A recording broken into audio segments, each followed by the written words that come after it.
et bienvenue dans cette nouvelle session. Aujourd'hui, on va aborder deux piliers essentiels pour garantir la croissance et la stabilité de votre réseau, la motivation et l'attitude. Et oui, dans le marketing relationnel, votre état d'esprit est aussi important que votre stratégie. Alors pourquoi la motivation est-elle clé ?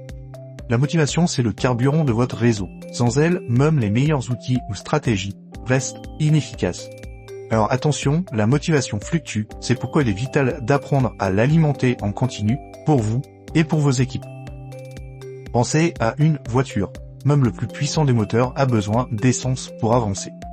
Alors il existe deux types de motivation. La motivation extrinsèque, ça va être les récompenses, les bonus, les voyages, l'argent, et la motivation intrinsèque, qui est la passion, l'accomplissement personnel, le plaisir d'aider les autres. Le secret d'un réseau solide, ça va être d'allier les deux.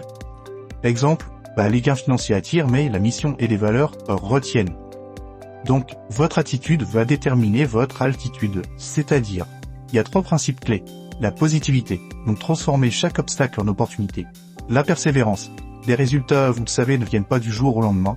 Et l'empathie, il faut vraiment comprendre les besoins de vos clients et vos partenaires. Dans ce métier, les leaders inspirants sont ceux qui gardent la tête froide, même quand la pression monte.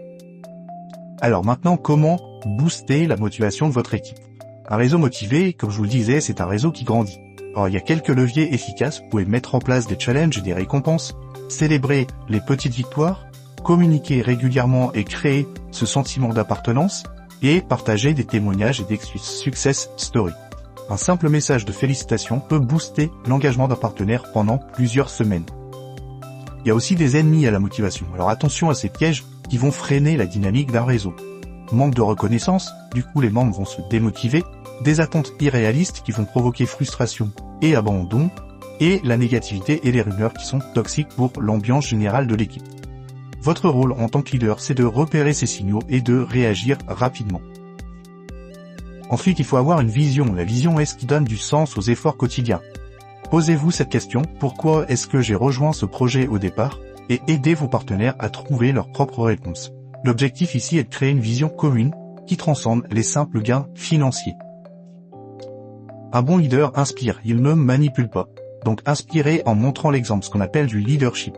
Soyez authentique et transparent, et misez plutôt sur le long terme, plutôt que sur des gains rapides. Les réseaux durables, ça se construit sur la confiance, pas sur la pression. Ensuite, il va falloir gérer les baisses de motivation. Les creux, ça va être inévitable. Alors, on va voir comment les anticiper.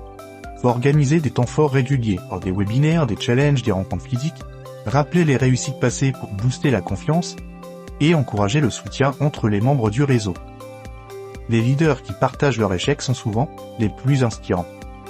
Votre rôle ici est d'être la source d'inspiration et le repère pour vos équipes. Dans la prochaine session, on va aborder le dernier pilier stratégique du réseau, ce qu'on appelle le pentagone de la croissance, un outil clé pour vraiment structurer durablement votre succès.